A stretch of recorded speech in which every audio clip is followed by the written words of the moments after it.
Thanks for joining us. This is Live with Miami's Community News, and we have two lovely ladies here. Our guests are Susan and Kathy from the National Alliance of Mental Illness. Correct. Yes. And so it's NAMI Miami? Right. Did we get it right? Yes, you did.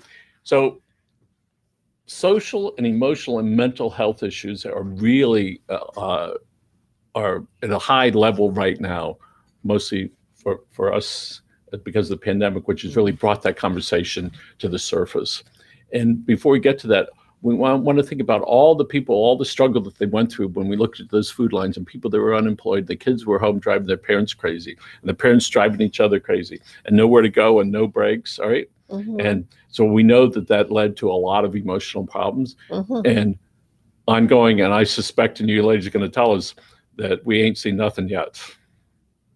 So Susan, why don't you tell us how you got involved in the National Alliance for Mental Health? Thank you. Thank you for hosting us today.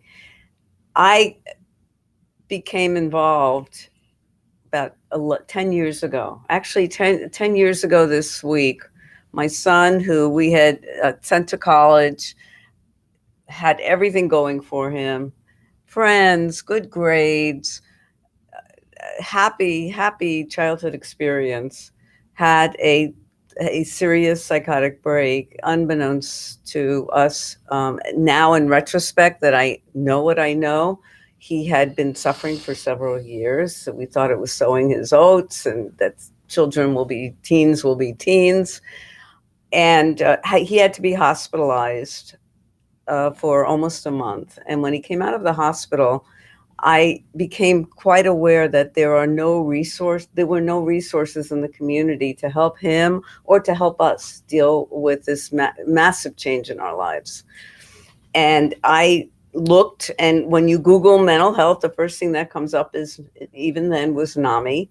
However, our NAMI Miami was a very small, under-resourced organization. So my husband and I and son became engaged with NAMI Broward and found a community of folks that helped us in immeasurable ways recover. My son now finished college. He's going for his master's in social work. He and I, are both mental health advocates as a result. And the story had a happy ending. And I became involved in NAMI Miami to help build it up with a team of very dedicated folks like Kathy and several others, so that other families have a chance at recovery as we did. And Kathy, how did you get involved in this? Mine's a little different story. So my story started in Massachusetts, where I'm born and raised. And my brother, a little bit older, he was 29, about to get married. He was working as a water chemist for the federal government and stopped talking over a period of a week. And so we brought him directly to the hospital. So I found NAMI there and started going to support groups. And that was, more than 25 years ago. And for a long time, big government and a lot of insurance companies sort of poo-pooed mental health, all right, and put it aside. It seemed to me that the insurance companies didn't reimburse on the same kind of level if you had a broken arm, if you will, and then a broken heart or a broken mind. And I was acutely aware of that as I was studying that. Actually, I used to be a registered nurse, and I spent some time working in a psychiatric unit. And I would look at people, they look fine. They just look like everything is good, except for they're hallucinating and some are acting out, right? And in your case with your son, he was for several years, he was demonstrating some symptoms. And in your case, it was just a week. It was a week that we noticed. Looking back, so that's always the thing you'll hear the stories. Oh, geez, was that really a mental health issue? Was that something happening? But they were one-offs, right? But if you look back later, you say, maybe that's what did it.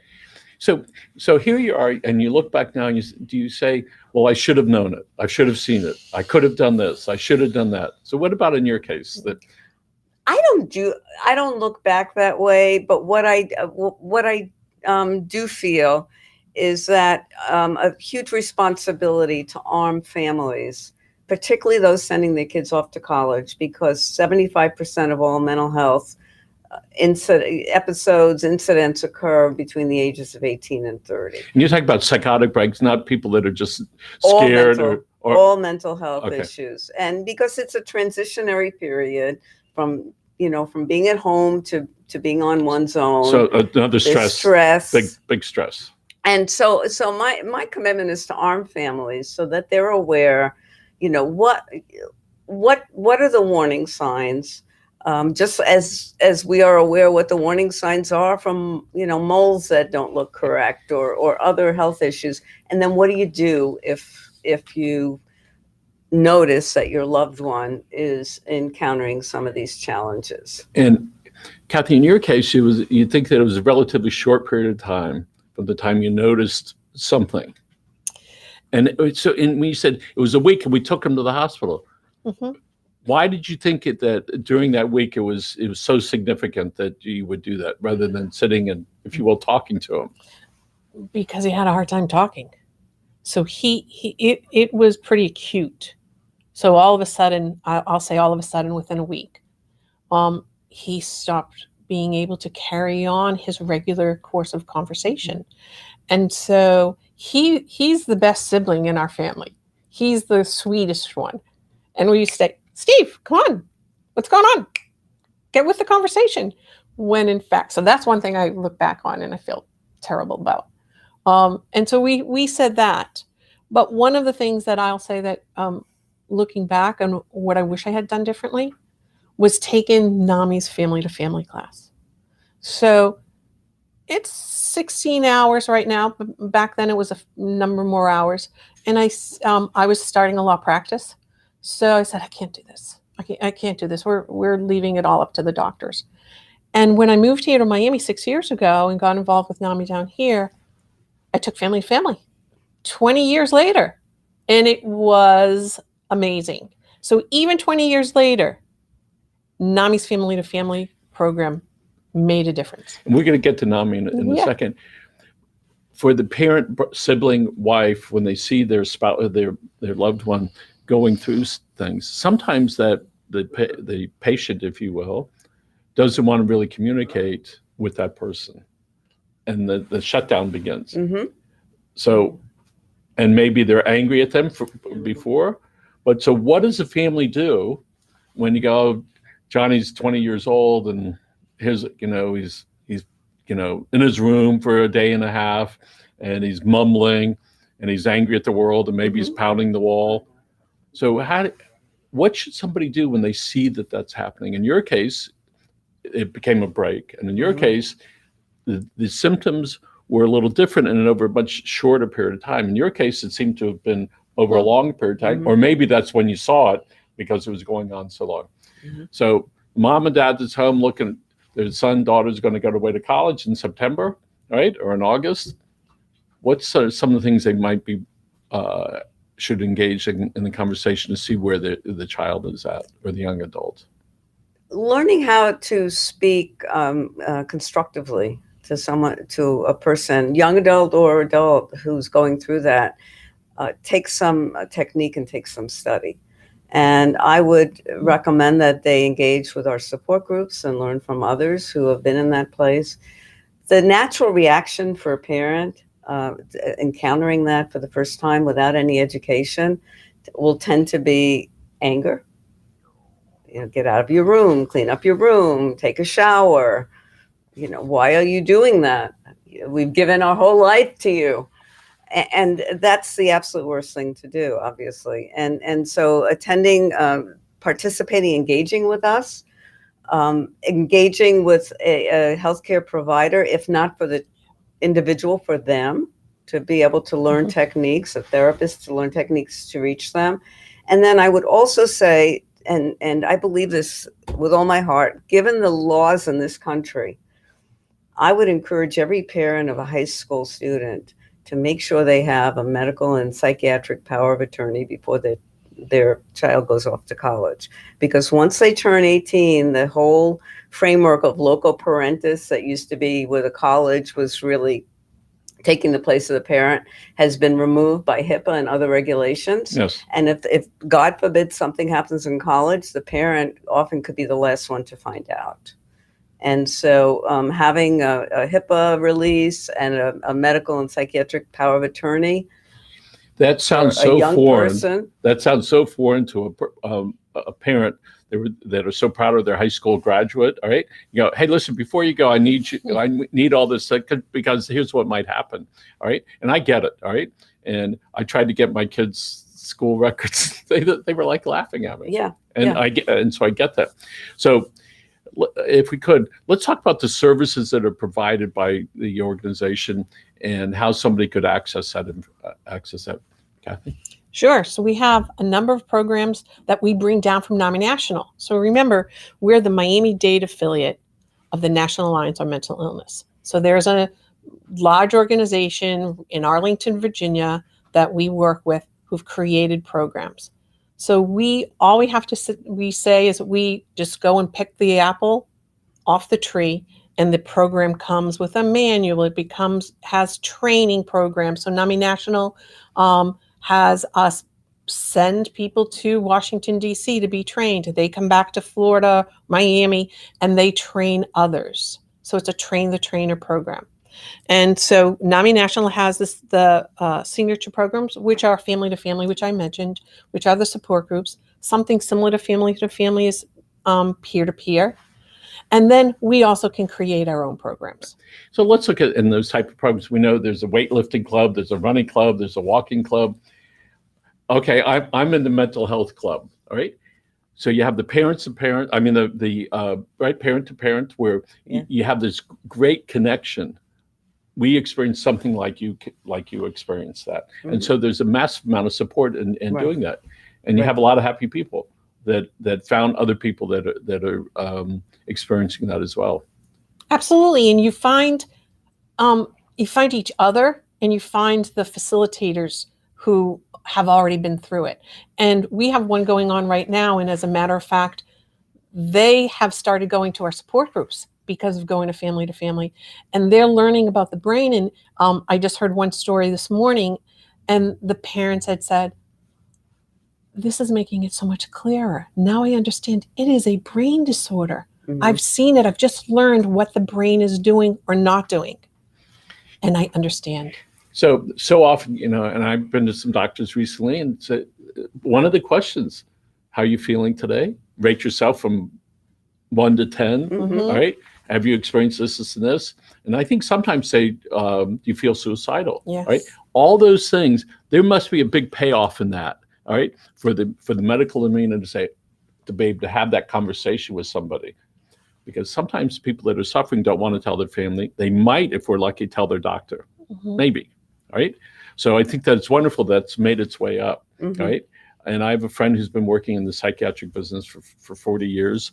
And I try to stay tuned to what is really going on with that. And there's so many people whose families are suffering, and then subsequently the whole family unit, not just that one patient. I personally have known recently 5 people that have killed themselves, adults, wow. Right? Mm-hmm. You never in a million years would you expect it. Mm-hmm. I know. And different scenarios. One was anyway. Suicide has become an epidemic, and for young people, it's the number 2 killer after accidents. And in the last 10 years, suicides among high school students has gone up about 60%, to the point that it's now almost 1 out of 10 high school students have not thought about it. They've attempted it. So it's a big issue, and that's why we want to open up the conversation about mental health so that people are able to ask for help when they feel they need it. So if somebody's watching right now and they're not feeling good, all right, what mm-hmm. should they do? All right? They're thinking about hurting themselves. What should they do? So if they're thinking about hurting themselves right now, yes, then they need to call the suicide hotline. Okay. All right. So that is not us. So that is an immediate, well, sometimes there's a wait. It's even 20-minute wait to talk to someone. So that's the immediate, or they should go to the emergency room. Right. Or call 911. 911 and ask for a crisis intervention police officer. Right. And they'll come out or mm-hmm. talk to you and see and try to calm you down and figure out what's going on. Or take you to the hospital involuntarily. Yes, and we with all the mass murders that have been going on recently. You wonder what's happening, all right, to those people, and then the people whose family members been killed, right? The grief that they're experiencing, the anger that they're, and I know that can spill over to more frustration. So let's talk about Miami-Dade County. And about a year ago, there was a woman who took her special needs child and threw him into the canal. And somebody saw it and rescued the boy, gave it back to her. And then an hour later or 2 hours later, the boy was dead. All right. Now, I don't know if there was something mentally ill about her before, but she just cracked. She said, that's it. I cannot take that pressure. All right. And that's a terrible example of what can happen to folks if they're not able to go talk with somebody. So if somebody calls you and say, I've seen your organization, all right, and I'm a parent, what kind of conversation would you have with them about the stress they're having and to get you into their, for them to reach you, and what programs might they be involved in? It's, connecting with people who have similar experience, who can say, I've been there, I know how you're feeling. It's going to get better. When your loved one appears to have a mental illness, you think that this is forever. It adds to the stress. I spend a lot of time talking to other families, telling them my story, suggesting that, resources where they can get help, having them join our NAMI groups. And the simple act of connecting on that level and sharing experiences is an escape, a relief valve for families. It sounds so simple, but I have so many stories of people who said, I can't take it anymore. I can't take it anymore. We've had a conversation. They've gone to our support groups. They've gone to family. They feel better. And guess what happens when the family feels better? The individual who has the mental illness feels better. So some people might say, my son, my daughter doesn't have a mental illness. They're just, going through a stage, right?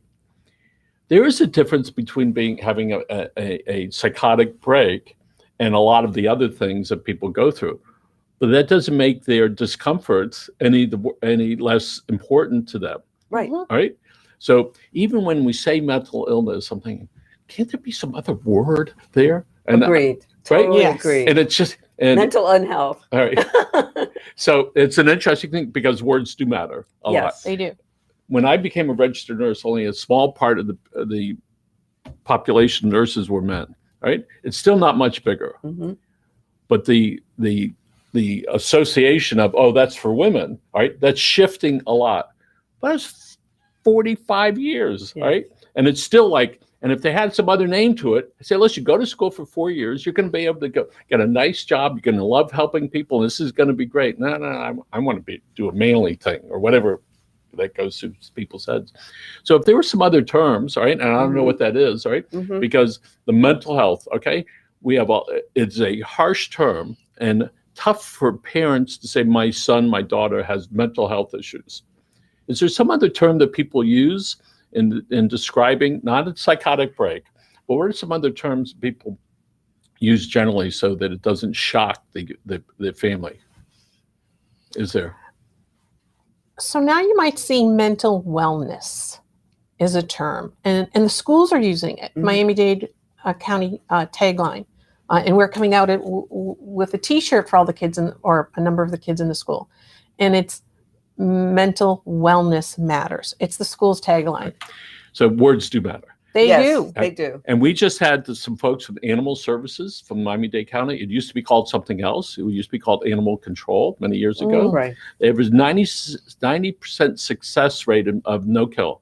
They have on their building something, adoption and protection, all right?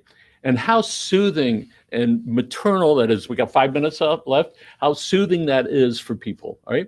And I think folks want to be soothed. They want to be protected. And it is so important that the person that's having the break that knows that somebody is there, right?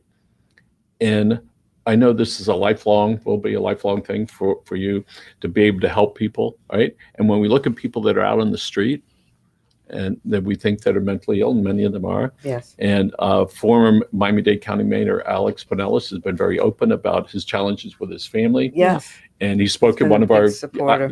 Mhm. Were you at that luncheon that we did a year and a half ago at Casa Cuba? And we had their mental health groups that were there. Mhm. And so here was Alex Pinellas, the mayor of Miami-Dade County. He couldn't open up and try to get more help, and he's been very public about that. Yes. And he said many times that he wished that he would have done more. Right, his brother, killed himself with that, and there were lots of reasons that happened. So part of what we hope to do is raise the awareness that this is happening, right, Absolutely. to so many people. What percentage of families have mental health issues? NAMI used to say it used to be 1 out of 5. And the Kaiser Family Foundation just did a study following COVID. 41% of adults and 56% of young adults have had extreme mental health issues, meaning that it interferes with their daily functioning. So I just wanted to circle back, if I might, on something you mentioned earlier, because it's relevant to this conversation, also what we're trying to do. You mentioned that at one point, mental health was not treated equally with physical health. It still is not. And that's an embarrassment. There's still not parity. In Miami-Dade County, we treat about 1/3 of the people who really need it. So 2/3 are going untreated. Mental health and mental unwellness is correlated to income level. And we have a large population that's 200% or below the poverty line. And those folks tend to have very serious mental illnesses because of where they're living or what they've experienced. So one of the purposes of this walk. Oh, yes. Here we are, May 22nd, baby. Of this walk is to raise awareness of several things. That NAMI is here with our free programs to help the community, that we are also an advocacy organization. And we are speaking up and saying, we want parity for mental health. President Bush in 2008 had the Mental Health Parity Act. It still is not being followed. We want more funding for mental health. And we want it to be treated. In Miami-Dade, Miss Mayor, give it your all. Help us out here. All right? Yeah, shout out to Daniela Levine Cava. She's wonderful. Yes. She's an supportive. advocate of us. Yes. She will be involved with our walk. So I want to tell people to come to our walk, call us. How can they get involved? And if they can't walk, they can do something else. We have a lot of things that we haven't been able to talk about today. We even have our Real Minds Film Festival that, because of COVID, wasn't been able to go on. And I also want to mention that, which we haven't, is everything we do is free to the community. Okay. Free, free, free. Okay. And we're going to wrap up here, but I want you to come back the week before the 22nd so we can do this again. It's never enough time to explore this, because we know now what the need is, and it's so gigantic, and we hope that we're able to help you. And recovery is possible, and I want to assure those out there and their families that recovery is possible, that folks with mental health conditions are as likely to recover as folks with any other medical conditions. And that hope is really important. Yes. And folks, if you need help, dial 911, walk into your local hospital, speak to a trusted advisor, contact your organization, go online, and it's going to get better. Folks, we're going to wrap it up here. Ladies, thank you very much for being here. My pleasure. And we'll see you in a couple of weeks. Okay. Thank you so much. Again, thanks for joining us. This is Live with Miami's Community